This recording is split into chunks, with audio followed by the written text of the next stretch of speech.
Um direto na grande que o governo tem tá para baixar gasto de personal. Pero para mim, papel de baixar gasto, botinco tem gasto na bom controle. E nós constatar é aqui que gasto na de overtime do governo praticamente está saindo fora de controle e nós precisamos tomar uma decisão. Entrante de 5 de setembro, tem manejo para overtime do governo. Para sobre a placa que nós temos disponível para overtime, também acaba se nós não vimos a medida na aqui e agora a gente não trabalha overtime e não tem placa para pagar não. O tempo na aqui é diferente do outro tempo. Outro tempo não pode surpassar o presupuesto para pago toch. Pero agora que não, quando nós mister põe ordem na situação financeira de nosso país, especialmente depois do Covid, nós não podemos surpassar um presupuesto. Pois essa que põe para proteger o pouco fundo que resta para o departamento que realmente mister trabalha overtime, nós sabemos o seguinte manejo. Entrando de 5 de setembro, ora que trata departamento de governo, que está departamento executivo, então, por exemplo, que tem que trabalhar 24/7, polícia, aduana, etc.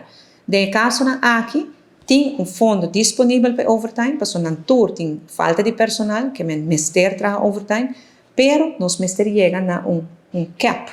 E o cap está 40 horas para luna para cada pessoa. Se uma pessoa trabalha 40 horas para semana, então é tem que trabalhar overtime, então nós temos que pensar em sua saúde e em sua família, pois tem cap de 40 horas para luna que a pessoa aqui pode trabalhar overtime, não mais que 6. Tem gente também casos que 100, 200 horas de overtime para luna.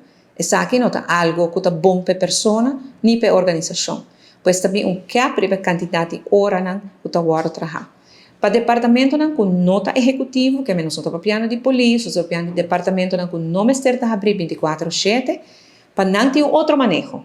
Para começar, departamento com nota executivo, para trabalhar hora adicional, ministério de aprovação de seu ministro adelantar, em qual ele explica para que começa a trabalhar overtime e o ministro vai de acordo.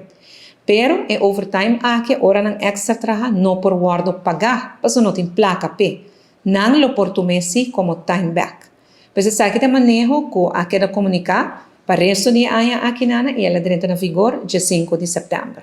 A intenção do governo está para avaliar com essa aqui também, dia 8 para fim de ano, para nos assegurar que tem placa para esse que realmente mister trabalha overtime.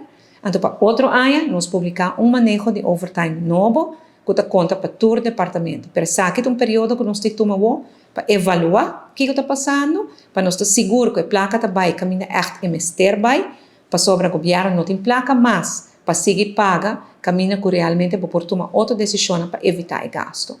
Essa aqui está circulário, carta que vai para o jefe de departamento e nós estamos trabalhando com diferentes departamentos também para ajudar a trabalhar planificação, para evitar overtime, tempo tem que planificar, para assim nós poder solucionar qualquer inconveniência que nós topamos nos caminhos.